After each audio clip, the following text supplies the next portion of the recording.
à tous, ravi de vous retrouver. Paris-Saclay Le Mag fait sa rentrée, tout comme l'ENSTA ParisTech, l'une des 10 grandes écoles du plateau Paris-Saclay. Quelles sont les nouveautés pour 2015? Nous avons posé la question à Elisabeth Crépon, c'est la directrice de l'établissement. Accueillir de plus en plus d'étudiants, leurs professeurs, des chercheurs, c'est l'un des nombreux défis à relever. Le paysage se transforme, les services se développent, comme l'Express 9106. Nous ferons le point sur les dernières avancées.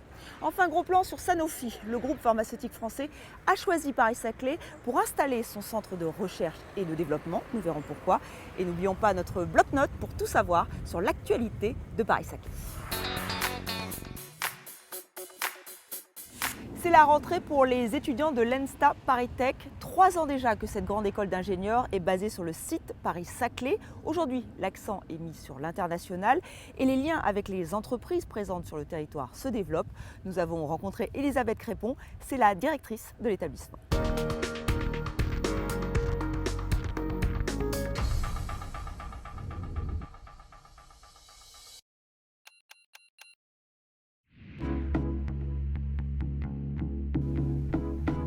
C'est la 3e rentrée de l'ENSTA ParisTech sur le plateau de Saclay.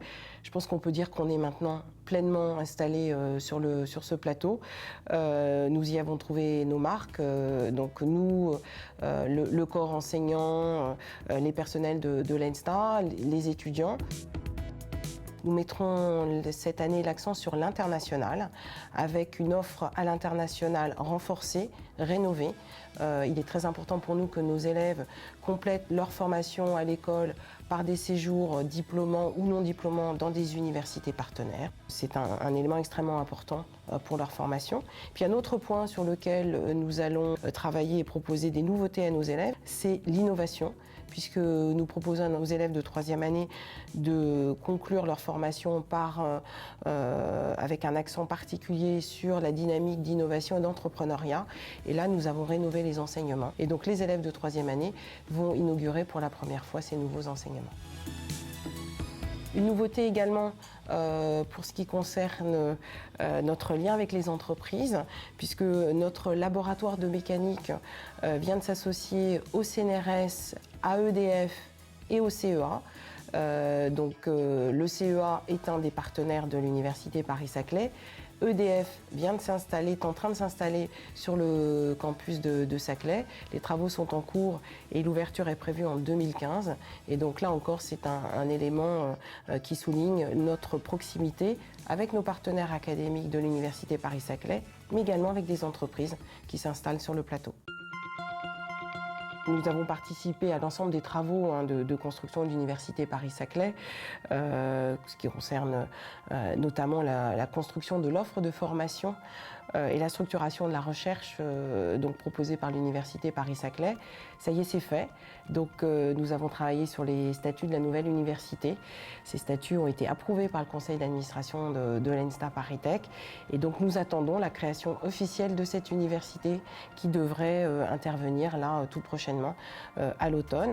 Ça marque vraiment en fait notre attachement à ce projet et notre investissement, l'investissement des personnels, des enseignants-chercheurs et des élèves de l'école dans la réussite de ce projet. Magnifique projet. Accueillir des étudiants venus du monde entier, leur proposer un campus agréable à vivre, c'est l'un des nombreux défis à relever. Ils seront bientôt 60 000 au sein de l'université Paris-Saclay. Il faut composer avec les bâtiments présents, en construire de nouveaux, préserver l'environnement. Une politique ambitieuse d'aménagement du territoire est menée. Regardez.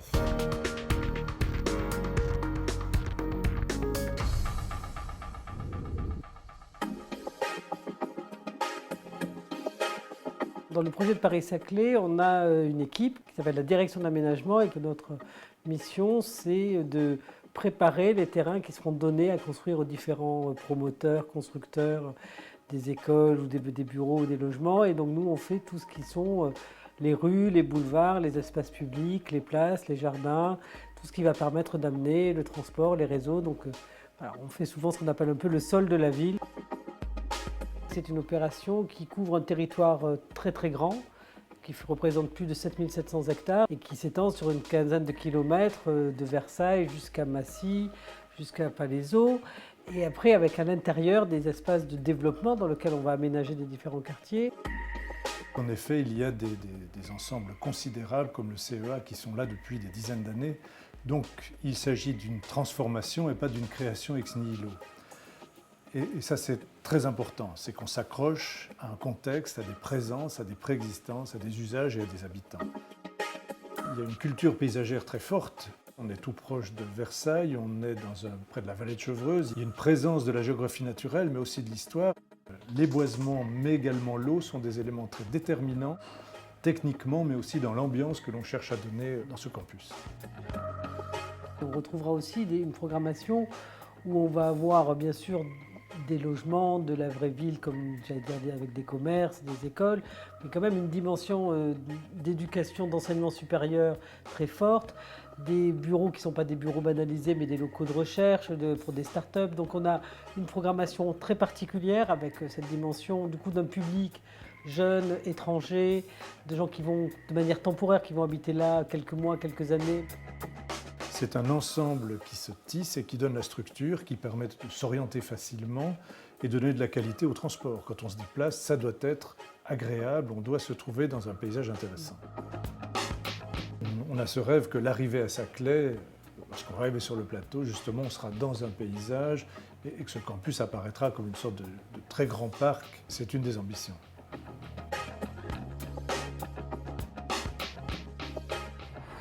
Pour profiter au mieux du site, encore faut-il pouvoir se déplacer facilement, rapidement. Ce sera bientôt chose faite grâce à l'Express 9106. Ce bus bénéficiera d'une voie réservée, voilà qui devrait éviter les aléas de la circulation. Le prolongement de son trajet est en cours. Il passera bientôt sur ce pont que vous voyez juste derrière moi. Tout de suite, les précisions d'Elisabeth Mallet, c'est la chef de projet.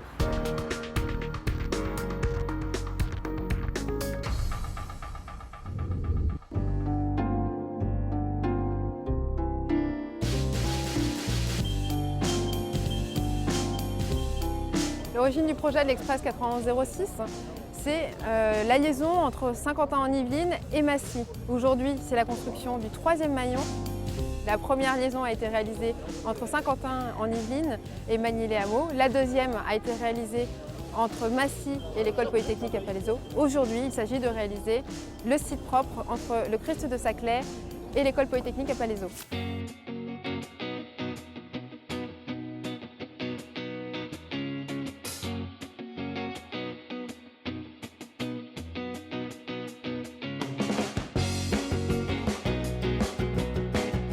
Un site propre, c'est une infrastructure complète, donc une voie qui est dédiée pour les bus, accompagnée d'une piste cyclable et de pistes pour les piétons, donc pour permettre la continuité des modes actifs et de leur déplacement en toute sécurité. Les avantages pour l'Express 9106 par rapport au circuit aujourd'hui utilisé, c'est que cette infrastructure permettra de traverser les carrefours avec une priorité au feu donnée aux bus afin de gagner en ponctualité et en régularité. Le projet a été réalisé en concertation très étroite avec les acteurs locaux, avec la CAPS, avec l'établissement public Paris-Saclay, pour permettre d'affiner les choix et de retenir le parcours qui pourra desservir au mieux les futurs établissements.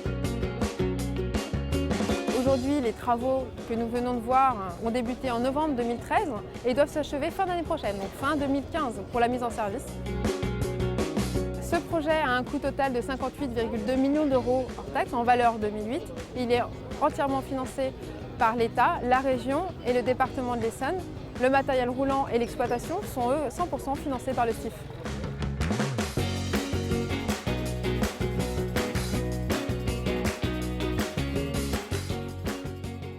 On vous emmène maintenant à Chilly-Mazarin-Longjumeau, siège social et mondial de la recherche et du développement en pharmacie, un campus fortement connecté au centre de recherche du plus grand groupe pharmaceutique français, Sanofi. Sanofi qui a choisi Paris-Saclay. Pourquoi? Élément de réponse avec ce sujet.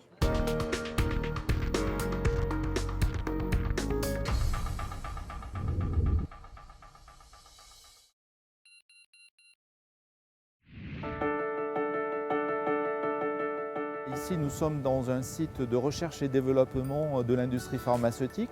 L'objectif des scientifiques et des médecins du site est de trouver de nouveaux médicaments pour les patients.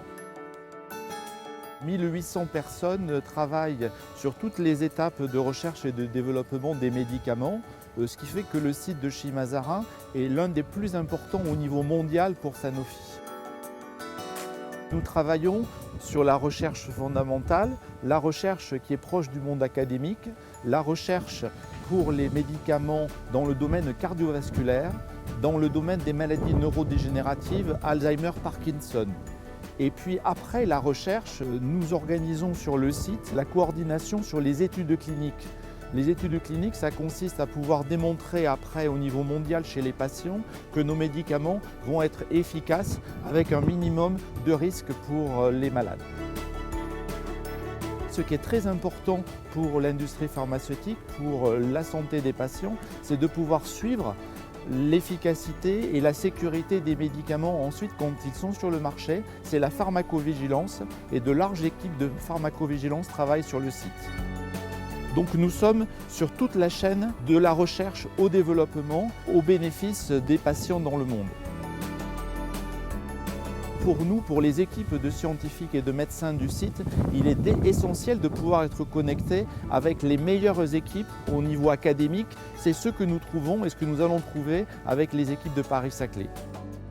Dans ces laboratoires, nous avons des postdocs, des étudiants qui, après leur thèse, viennent débuter leur activité dans le domaine de la recherche en industrie et également nous avons une pratique de pouvoir accueillir des équipes universitaires, par exemple de Paris Sud ou bien de l'Université de Versailles. Le centre de recherche existe depuis 1958 et les équipes dont je viens de parler ont noué des collaborations avec des équipes du plateau de Saclay, Myrcène, Neurospin, le Labex L'Hermite, le CEA, autant de centres d'excellence qui vont nous permettre de mieux rechercher et développer nos médicaments.